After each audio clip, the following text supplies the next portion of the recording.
بسم اللہ الرحمن الرحیم۔ ناراض کرنے والے راستے کو اختیار کر لیتا ہے، گویا کہ شیطان کے راستے کو اپنا لیتا ہے اور اللہ کے راستے کو چھوڑ کر زندگی گزارتا ہے،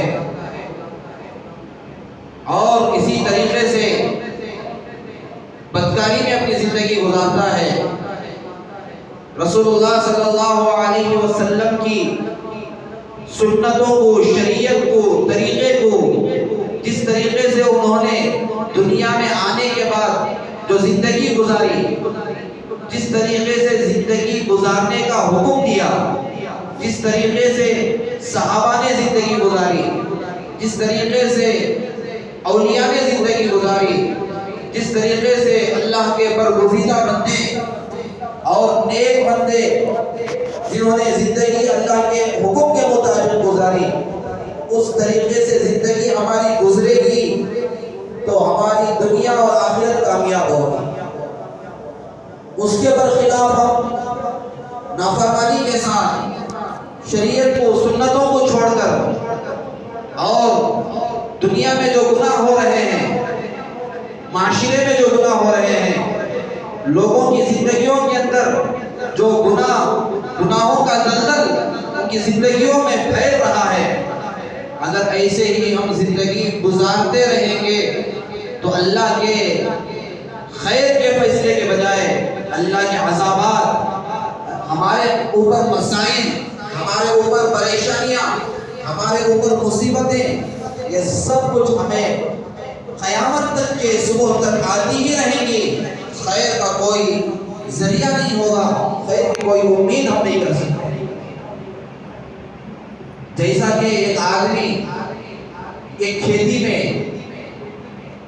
صحیح بیج بوتا ہے اور اسے سیراب کرتا ہے، اس کی دیکھ بھالی کرتا ہے تو صحیح پھل نکلتا ہے۔ آدمی صحیح بیج ڈالنے کے بجائے کوئی کانٹے دار بیج ڈال دیتا ہے، کوئی ایسا غلط بیج ڈال کر اچھے پھل کی امید ہرگز نہیں رکھ سکتا۔ اسی طریقے سے ہماری جو زندگی ہے یہ بیج کی مانند ہے۔ اگر ہم اپنی زندگی کو اللہ کے احکامات کے مطابق گزار کر اچھی امیدیں رکھیں گے تو اللہ کے فیصلے بھی اچھے ہوں گے۔ جو مسائل، جو پریشانیاں، جو مصیبتیں آج پورے امت مسلمہ پر آئی ہوئی ہیں، یہ سب ہمارے اللہ کو ناراض کرنے والے اعمال کی وجہ سے۔ ہم اللہ کے احکامات کو چھوڑے، رسول اللہ صلی اللہ علیہ وسلم کی شریعت کو چھوڑے، نمازوں کو چھوڑ دیا، روزوں کو چھوڑ دیا۔ جن لوگوں کو اللہ نے مال عطا فرمایا ہے وہ لوگ صحیح معنی میں اپنے مال کو صحیح جگہ لگانے کے بجائے دنیا میں لگانے لگے، خواہشات پر لگانے لگے، منمانی زندگی گزارنے لگے۔ جن لوگوں کو اللہ نے مال دیا اور ان کو یہ حکم بھی دے دیا گیا کہ تمہیں میں نے مال دیا ہے، اب تمہارے لیے ضروری ہے کہ تم بیت اللہ کا حج کرو، لیکن لوگوں کے پاس مال ہونے کے باوجود لوگ اکثر حج بھی نہیں کرتے اور نافرمانیوں میں، فضول خرچیوں میں، شادیوں میں اور عیاشی میں، نفسانی خواہشات میں اپنے پیسے کو، اپنے وقت کو، اپنی جوانی کو، اپنی صلاحیتوں کو لگاتے ہیں۔ ایسے اعمال کرنے پر کہ اللہ کے فیصلے ہمارے اوپر خیر کے ہوں گے یا شر کے ہوں گے ہم خود فیصلہ کر سکتے ہیں۔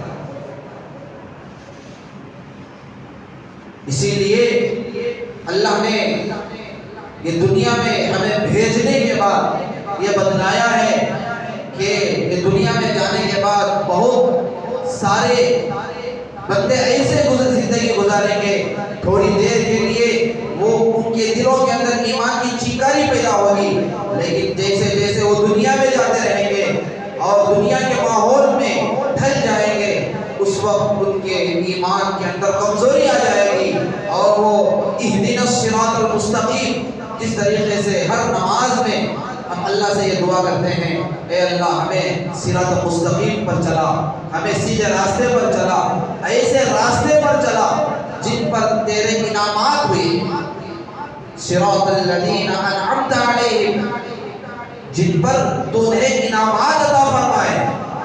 کن لوگوں پر اللہ نے انعامات عطا فرمائے؟ اللہ کے نیک بندوں پر اللہ نے انعامات عطا فرمائے، جن لوگوں نے صراط المستقیم کے راستے کو اختیار کیا، نمازوں کے راستے کو اختیار کیا، رسول اللہ صلی اللہ علیہ وسلم کے راستے کو اختیار کیا، اور جس طریقے سے صحابہ نے زندگی گزاری، جس طریقے سے جناب محمد رسول اللہ صلی اللہ علیہ وسلم نے سادگی کے ساتھ، اخلاق کے ساتھ، اچھے معاملات کے ساتھ بہترین زندگی، خوشگوار زندگی، اچھے معاملے، اچھے اخلاق، اچھے رویے اور اچھی اللہ کے ربی اللہ کو ناراض کرنے والے اعمال، جناب محمد رسول اللہ صلی اللہ علیہ وسلم نے جس طریقے سے زندگی گزاری، اس طریقے سے ہم زندگی گزارنا ہے. اگر گزاریں گے تو اللہ تعالیٰ ہمارے دنیاوی مسائل بھی حل فرمائیں گے اور اللہ ہمارے آخرت کے مسئلے کو بھی حل فرمائیں گے. اسی لیے حضرت نوح علیہ السلام نے، اللہ کا ایک دستور تھا کہ جب بھی دنیا کے اندر بے دینی ہو جاتی، اللہ کی نافرمانی ہو جاتی، تو اللہ حضرت آدم علیہ السلام سے انبیاء علیہ السلام کا سلسلہ شروع کیا.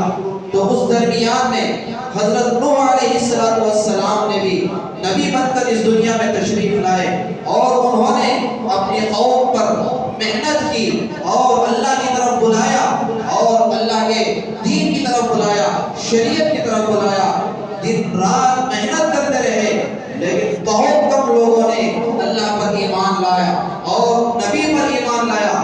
لیکن بعد میں ایسا وقت آیا کہ اللہ کی نافرمانی بڑھ گئی، تو اللہ نے اپنے عذابات کو نازل کرنا شروع کر دیا. لوگ پریشان ہو گئے، اور حضرت نوح علیہ السلام کے پاس تشریف لائے، اور حضرت نوح علیہ السلام نے بتلایا کہ ہم تو دنیا میں آئے ہیں اللہ کی وحدانیت کے لیے، ہم دنیا میں آئے ہیں نماز ادا کرنے کے لیے، اللہ کو راضی کرنے کے لیے. ہماری زندگی تو اصل زندگی آخرت کی زندگی ہے. اب تمہیں چاہیے اللہ کا عذاب آنے سے پہلے تم لوگوں کو چاہیے فَقُلْ تُسْتَغْفِرُوا رَبَّكُمْ إِنَّهُ كَانَ غَفَّارًا، کہ حضرت نوح علیہ السلام نے اپنے قوم سے کہا کہ اللہ سے توبہ کر لو، اللہ سے استغفار کر لو، اللہ سے معافی مانگ لو. یہ وقت ہے، اگر معافی مانگ لو گے، توبہ کر لو گے، جیسا کہ نبی علیہ السلام نے ارشاد فرمایا کہ آدمی کلکم خطاؤون، ہر آدمی گنہگار ہے، ہر آدمی گناہ کر سکتا ہے. لیکن نبی علیہ السلام نے آگے فرمایا وَخَيْرُ الْخَطَّائِينَ التَّوَّابُونَ، بہترین گنہگار وہ ہے جو گناہ کرنے کے بعد شرمندگی کا اظہار کرتا ہے، گناہ کرنے کے بعد توبہ کرتا ہے، گناہ کرنے کے بعد استغفار کرتا ہے. اے اللہ میرے سے تو گناہ ہو گیا، میں تو گناہوں کا پتلا ہوں، میرے سے گناہ ہو گیا، اے اللہ مجھے معاف فرما. تو حضرت نوح علیہ السلام نے بتلایا اپنی قوم سے کہ فَقُلْ تُسْتَغْفِرُوا رَبَّكُمْ، اپنے رب سے استغفار کرو، اپنے رب کے سامنے توبہ کرو، اپنے رب کے سامنے اپنے گناہوں پر ندامت کرو.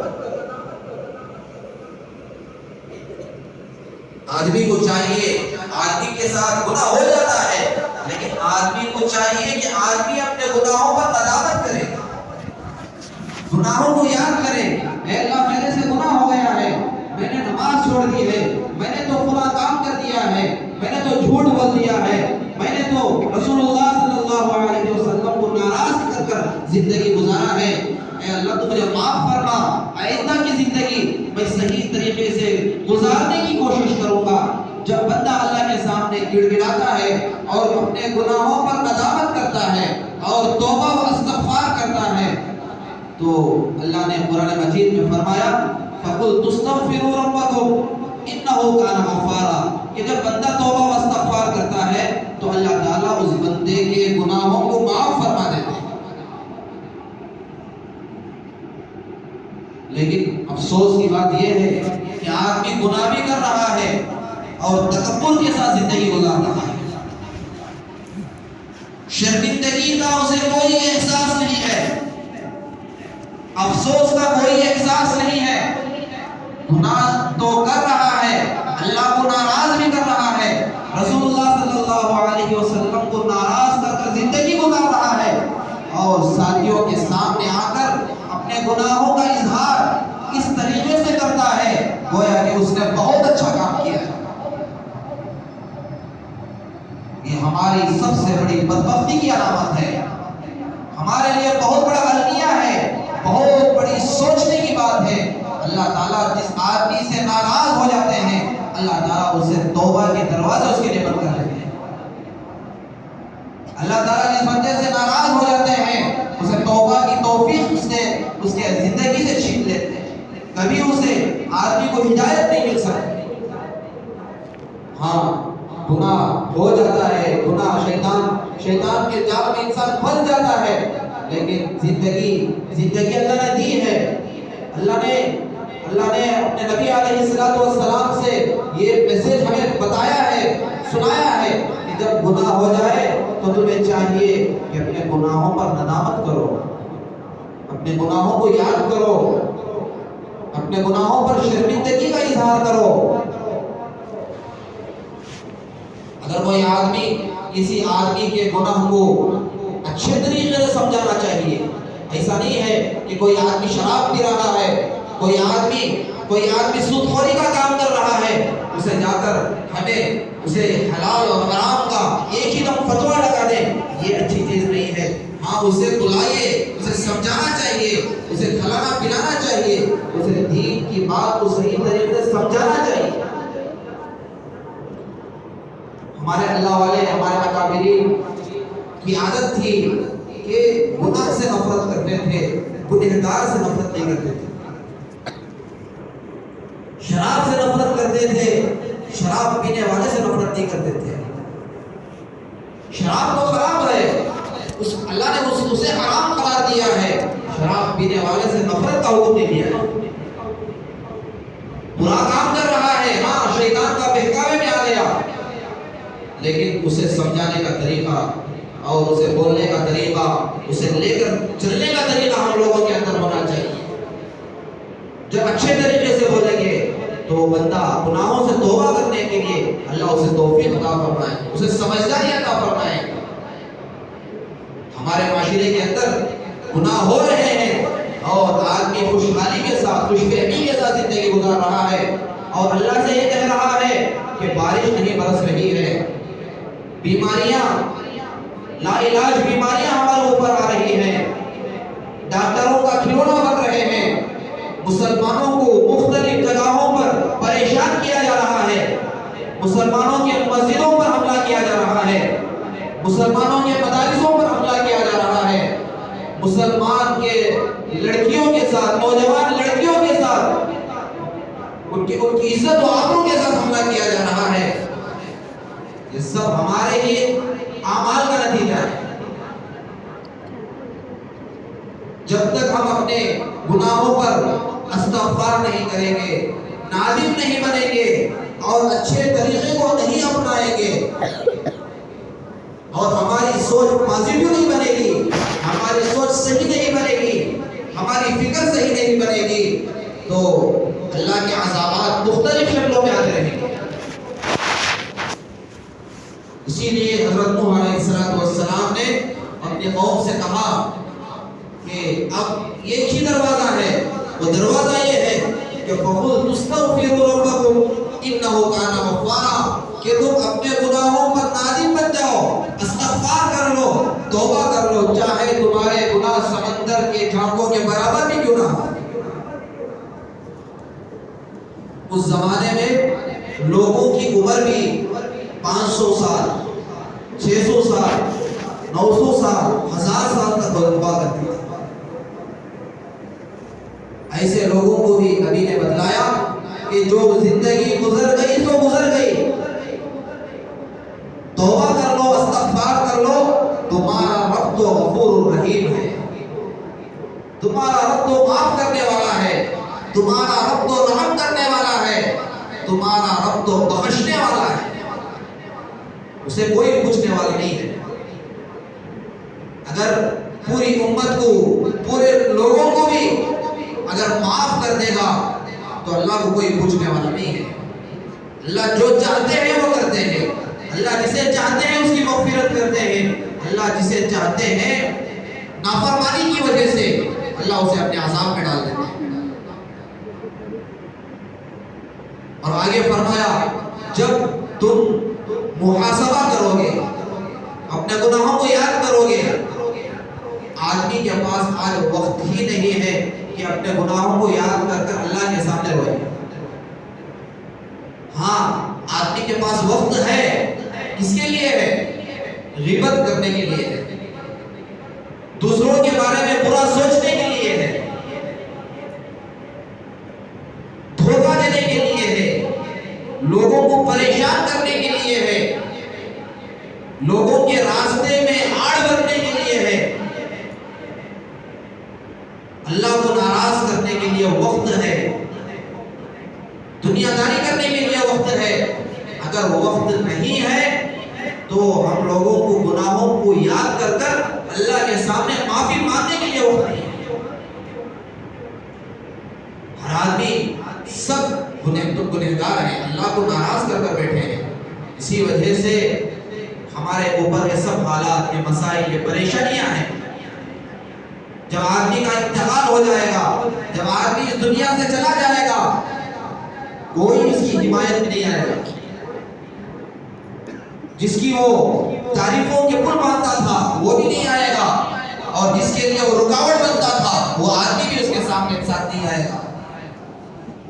بس اس کے اعمال آئیں گے، اس کے توبہ آئے گی، اس کی استغفار آئے گی، جو ندامت کیا ہے، جو رویا ہے، جو گڑگڑایا ہے، اللہ کے سامنے معافی مانگا ہے، اے اللہ اب تک کی زندگی میں نے تیری نافرمانی میں گزار دی، اے اللہ رات کے اندھیرے میں بھی میں نے گناہ کیا، دن کے اجالے میں بھی میں نے گناہ کیا، اے اللہ قدم پر میں نے تجھے ناراض کر کر زندگی گزاری، تیرے نبی علیہ السلام کے سنتوں کو پامال کیا، تیرے نبی علیہ السلام کی شریعت کو چھوڑ کر زندگی گزارا، اے اللہ مجھے معاف فرما، بس اتنا تم کہہ دو اللہ آپ کو معاف فرما دیں گے، ہم سب کو معاف فرما دیں گے۔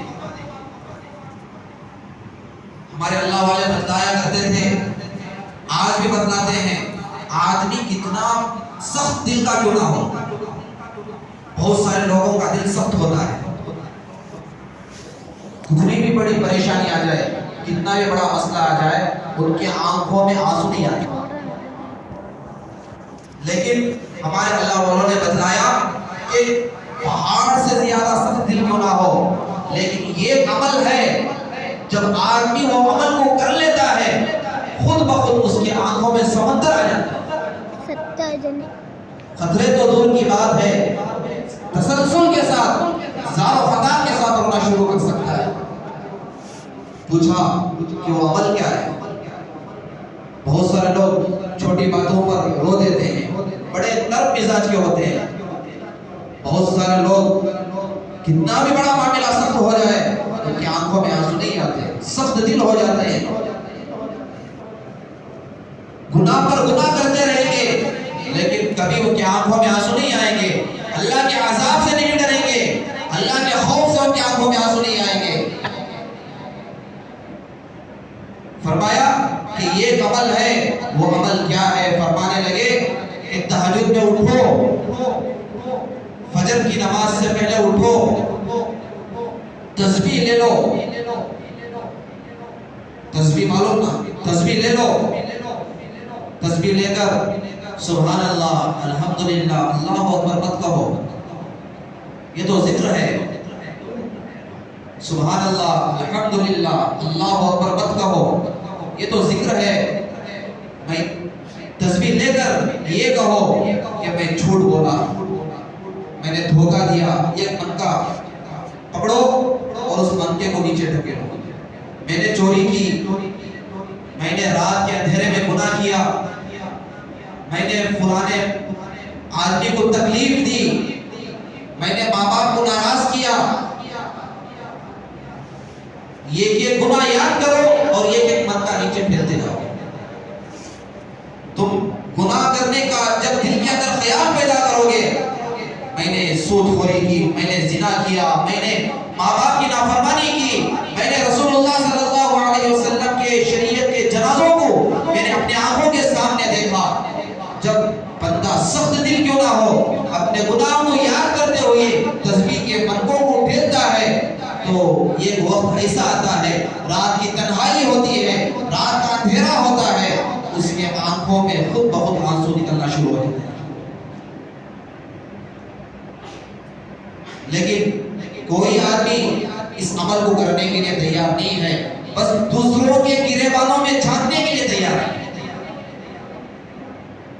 وہ آدمی کیا کر رہا ہے، وہ فلاں آدمی کیا کر رہا ہے، فلاں جگہ کیا ہو رہا ہے. قبر میں یہ سوال نہیں کیا جائے گا، زید کے بارے میں سوال نہیں کیا جائے گا، خالد کے بارے میں سوال نہیں کیا جائے گا، عثمان کے بارے میں سوال نہیں کیا جائے گا، بلکہ تیرے ذات پر سوال کیا جائے گا، تیری زندگی پر سوال کیا جائے گا. بتا میں نے تجھے زندگی دی تھی، تو نے کیا کیا. اسی لیے فرمایا کہ ہمیں چاہیے کہ ہم اپنے گناہوں کو یاد کریں، ندامت کریں، استغفار کریں، اللہ سے معافی مانگیں. فَقُلْ تُسْتَغْفِرُوا رَبَّكُمْ إِنَّهُ كَانَ غَفَّارًا. حضرت نوح علیہ السلام نے اپنی قوم سے یہی کہا کہ اے میری قوم، اب تمہیں چاہیے کہ تم اپنے گناہوں کو یاد کر کر استغفار کرو، اللہ تعالیٰ تمہارے گناہوں کو معاف فرمائے.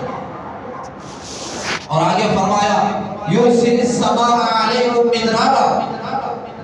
جو بارش رکی ہوئی ہے اس زمانے میں بھی جب لوگ اللہ کی نافرمانی کرنا شروع کر دیے تھے، اللہ کو ناراض کرنا شروع کر دیے تھے، اللہ کے نبی کے دل کو تکلیف پہنچانا شروع کر دیے تھے، تو اس زمانے میں بھی اللہ کا عذاب ایک طریقے سے ایسا آیا تھا کہ بارش بند ہو گئی.